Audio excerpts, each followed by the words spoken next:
Going on, Jerome's beautiful Wednesday. I'm still at an undisclosed location. Also, do you ever eat like almonds before you start talking? You know it's wrong, but you still do it. But it's time for another Vikings news dump again.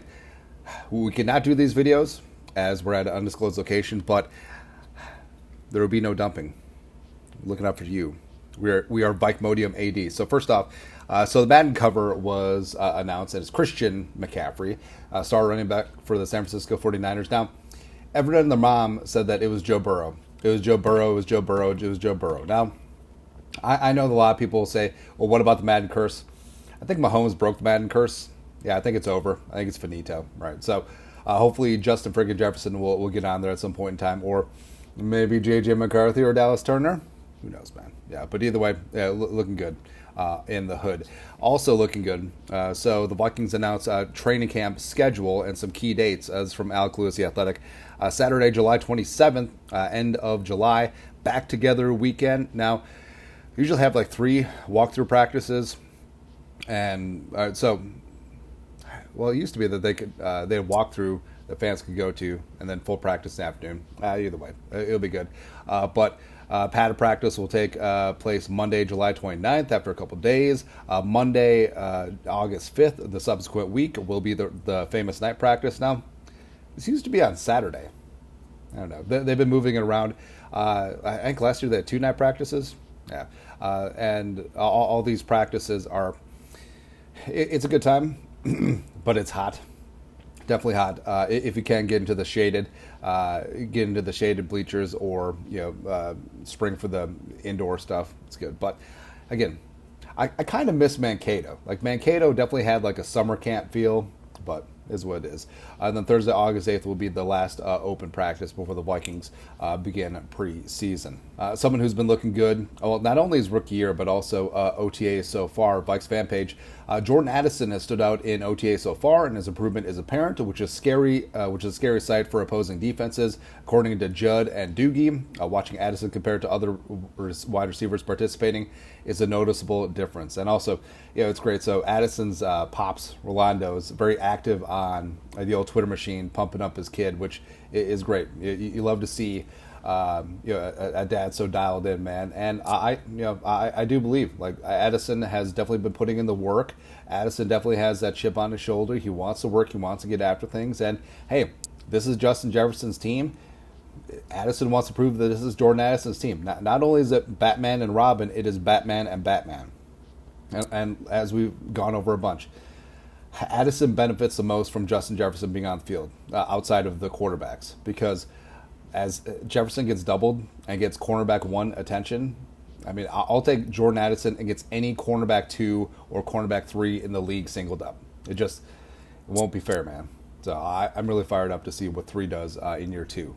Also fired up. So I know that I have a soft spot for injured players that I want to be healthy. And, Kwesi absolutely loves the mama, I can change him sort of players. And Cam Akers, who came over in a trade last year from the Rams, played good in spots, but then unfortunately popped his other Achilles. Now, he's only 24. It's kind of crazy, man. It feels like Cam Akers has been around forever. Vikes fan page again. Cam Akers was seen working out at TCO Stadium's turf last week. Doogie mentioned on Score North. Akers has expressed interest in re-signing with the Vikings and has done his rehab for his torn Achilles at Training House right next to the Vikings facility. So that is noteworthy. So Akers isn't from here, but the Training House is definitely a world-class facility, and a lot of non-Vikings do work out here in the off-season, and it just makes sense where the Vikings, outside of Aaron Jones, who was a direct swap for Madison, I mean, the Vikings didn't add any other running backs in free agency. They didn't draft one. They didn't bring in any UDFAs. So maybe they are holding out a spot for Cam Akers. Now, I would be fine. Training camp, medical, full check, 1 year, league minimum, goose egg, D'Angelo Russell, nothing guaranteed, and a couple of incentives in there. Because I think that he is a really solid 3-down back. I think that he fits in with what this offense wants to do. And having more depth and quality, it's never a bad thing, man. Speaking of depth and quality, so a cornerback to watch for, as pointed out by Alec Lewis, The Athletic, is second-year former UDFA slot cornerback Jalen Williams. This is what Alec Lewis wrote. It's always possible Jackson and McLaughlin will usurp Evans and Blackman on the outside, especially considering their size. I also would not sleep on Jalen Williams, who always seems to hold his own in practice. Now, Williams was interesting. So Williams was really solid last year during the offseason and training camp as well as preseason. Frankly, it wouldn't have shocked me if he would have made the 53. But I think in year two, second year in the Flores scheme, I really like his feistiness. And it was very apparent when he was coming out of Indiana. I don't think it would have shocked the world if he was drafted a late day 3, but he's an undersized guy who's got some great ball skills, and I think that he fits in nicely in the slot for the Vikings. And I think that with Jalen Williams rising, maybe that gives the Vikings some flexibility next offseason. Maybe they bring Murph back, maybe they don't. Maybe Jalen Williams is ready to be that dude in the slot. I mean, again, quality and depth, very important. Also quality is slinging Sam Darnold, per persuasion. For those hoping that Vikings quarterback J.J. McCarthy was going to get some extra snaps this week with the veterans being off, it does look like Sam Darnold is participating in OTAs this week per team photos from yesterday's practice. Now, that makes sense. Even though Darnold is a 5-year veteran, 6-year veteran, whatever. He's on a new team. He wants to be the quarterback one. He's going to take as many practice reps as he can. It's understandable. But Nick Mullins, I believe, is not with the team, taking off with a lot of the veterans. So I think that McCarthy is getting more work all up in the mix. Same thing with Jaron Hall during these 4 practices this week. So either way, it's good. And also, frankly, I wouldn't want Darnold to skip this. He needs to be up to speed if he's going to be quarterback one, and every single snap does matter. Speaking of matters, games that don't matter. Well, they don't matter in the record book, but they matter for the players and the coaches. NFL preseason games on NFL Network. Vikings will have one game streaming nationally on Saturday, August 10th. The first one at 3 p.m. Central Time, the only time zone that matters. They're only a preseason home game against the Raiders. I was going to say Christian Wilkins and Max Crosby, but they're definitely not playing. But I don't know. We get to see Brock Bowers, his preseason debut. I mean, that's what they're banking on. So they set up a lot of these, the Panthers, Bryce Young, and Drake May with the Patriots a couple of times.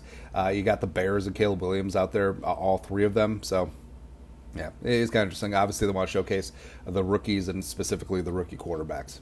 Travis Kelce is still the best tight end in the league, although he is getting old as hell, so 35. Around the NFL, Chiefs Travis Kelce, eager for workload entering age 35 season, quote, "Wear and tear me, baby. I'm ready for it, man. Put the load on me," end quote. Are we not doing phrasing anymore? I don't know. Well, I want Taylor to sample that in the next song. Actually, maybe not. This is a family channel. Speaking of not safe for work, so yes, I do want the Vikings to have a blackout option for their jerseys, but I feel like this is a little bit too, I feel like at a certain point you become too Raven-y. But this is super tough, man. And it's going to be interesting. Derrick Henry still has some quality football left in him. He's still that sledgehammer. Working with Lamar Jackson. If not the greatest mobile quarterback in NFL history, he's top 2, 3. Yeah. But, I mean, that backfield is going to be dangerous, man. Just imagine like a read option or RPO with these 2 guys. Come on, man. Also, the black and purple, super clean, super mean. I kind of like it. Last one. So it seems like Micah Parsons has just been doing side quests all off season. Like, has he been at practice at all? It just seems like Micah Parsons and CJ Stroud are just going around and doing different sports. And then Micah Parsons saying how he could hit 200 in Major League Baseball.